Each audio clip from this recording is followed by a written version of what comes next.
안녕하세요, 군사돋보기입니다. 이 전쟁이 시작되는 순간부터 예상했던 일이기는 하지만 날이 갈수록 우크라이나를 공격하는 러시아군의 잔혹함이 점점 더 심해지고 있습니다. 현지 시각으로 지난 19일 우크라이나 군사 전문 매체인 디펜스 익스프레스에서 밝힌 바에 의하면 최근 러시아가 9A53S 토네이도 다연장 로켓을 사용해 키우에 집속탄을 쐈다고 우크라이나 내무부 발표를 인용해 보도했는데요. 이번에 러시아군이 사용한 집속탄은 정말 이런 곳에 사용하기는 너무 끔찍한 무기입니다. 안톤 헤라셴코 우크라이나 내무부 장관 보좌관은 러시아는 가장 잔인한 무기를 사용하고 있다며 러시아의 모든 전쟁 범죄를 조사할 것이라 강조했습니다. 우크라이나 군은 지난 주만 해도 키우 주변을 포위하려던 러시아 대군에게 오히려 역습을 가해 그들의 보급로를 끊어버리고 거꾸로 그들을 고립시켰는데 주말 사이 어떤 일이 일어난 걸까요? 러시아군이 우크라이나 군에 맞서 다시 한번 강렬한 키우 대공세를 벌였다는데 그 결과가 어떤지 지금 알아보겠습니다. 전문가는 아니지만 해당 분야의 정보를 조사 정리했습니다.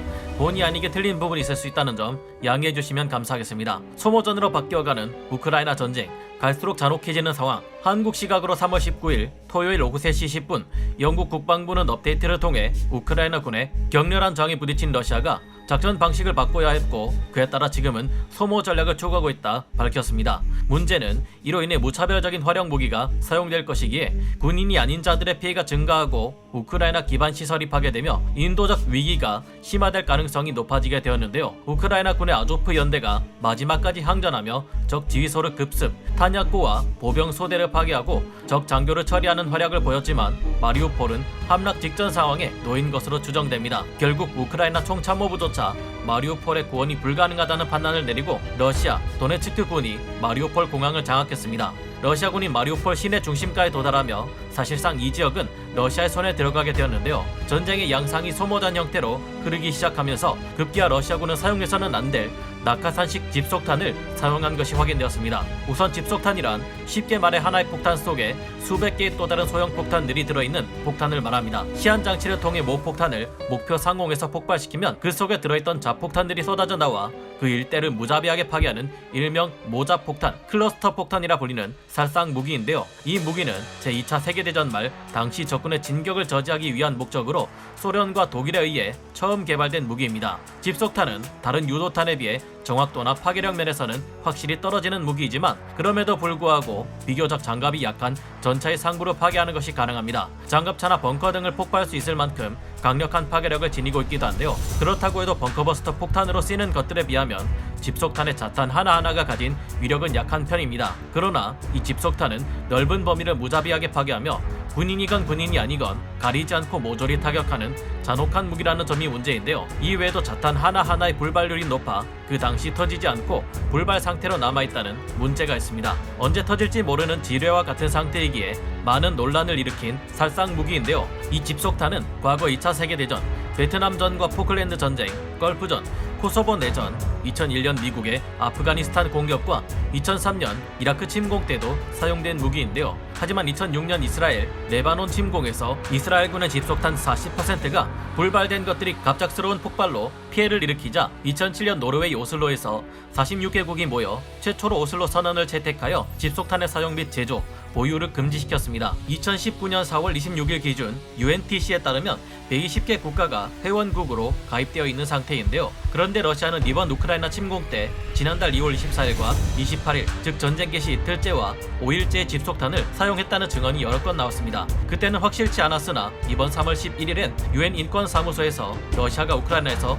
여러 차례 집속탄을 사용했다는 보도가 이어졌는데요. 이에 그치지 않고 불과 며칠 전인 17일에도 우크라이나의 주거 지역에 집속탄을 사용하는 적과 보도가 있었습니다. 보도에 따르면 러시아는 키이우에 9A53S 토네이도, 즉 300mm 토네이도 S로 집속탄 한 발을 쏜 것으로 추정된다고 하는데요. 이 토네이도 S는 기존 MLRS 9A52-2 스메르치 성능을 대폭 개량한 신형 체계로 9M55 계열 로켓탄 등 스메르치로 발사하는 모든 종류의 로켓을 소화할 수 있는 차량용 로켓 발사체입니다. 바로 이 9M55K1 로켓탄이 문제인데 이 집속탄은 조금 독특한 원리를 가지고 있습니다. 9M55K1은 길이 7.6m, 무게 800kg, 적외선 유도 모티브 3F 대전차 자탄 탑재 로켓탄인데요. SPBE, D-폭약 같은 15kg짜리 자탄 5발을 장착할 수 있는 무서운 집속탄입니다. 가장 잔인한 무기, 집속탄의 효과. 9M55K1 집속탄은 단 한 발로 축구장 정도의 범위를 초토화시킬 수 있을 정도로 광범위한 살상 위력을 보여주는데요.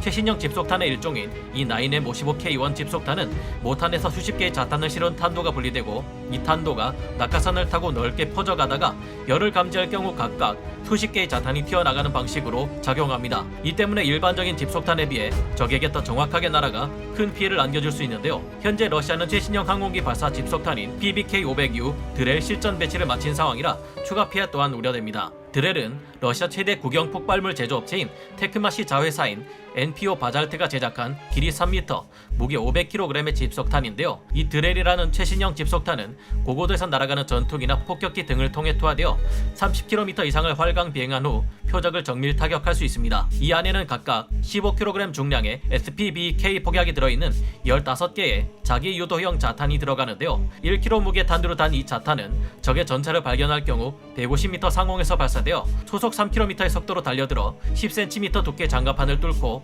무력화할 수 있는 것으로 알려져 있습니다. 앞에도 설명드렸지만 집속탄의 정말 끔찍한 부분은 불발 상태일 때 또 다른 피해를 줄 수 있다는 것인데요. 전쟁이 끝난 이후에도 계속해서 터지며 예상치 못한 피해를 발생시킬 수 있다는 것입니다. 이로 인해 국제협약을 통해 대부분 살상용으로 사용하는 것을 제한하고 있는 상태입니다. 국제사회는 오랫동안 대량 살상 무기 사용을 자제하고 민간인을 보호하자는 원칙을 만들어 왔습니다. 하지만 러시아는 CCM, 즉 집속탄 금지 협약에 가입하지 않은 국가인데요. 너네가 뭐라고 하든 우리는 집속탄을 계속 생산할 것이고 전면전이 발발하면 무조건 사용할 것이다라는 입장을 보여왔습니다. 우리나라도 CCM에 가입되어 있지 않지만 우리나라의 경우 북한 등 주변에 심각한 잠재적 위협국들이 참가하지 않고 있기에 그들을 상대해야 하는 우리 또한 가입하지 않는 것인데요. 국적 없는 의사회 전 국제의장이었던 조인 리우의 말이 떠오릅니다. Even war has rules. 심지어 전쟁에도 규칙이 있다. 이번 전쟁에서 러시아는 아무리 전쟁이라도 버려서는 안 될 일을 상부의 지시에 의해 벌이고 있는 것으로 여러 번 드러났습니다. 러시아의 푸틴 대통령은 이 같은 일을 벌이고도 자국 내 언론에 대한 통제를 강화했다고 하는데요.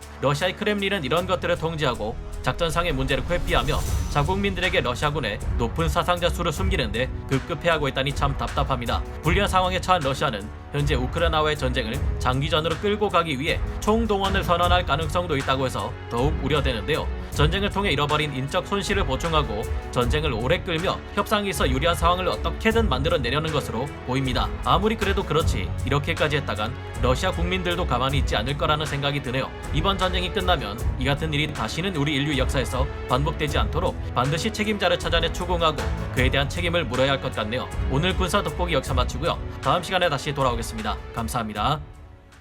영상을 재밌게 보셨다면 구독, 좋아요, 알림 설정 부탁드리겠습니다.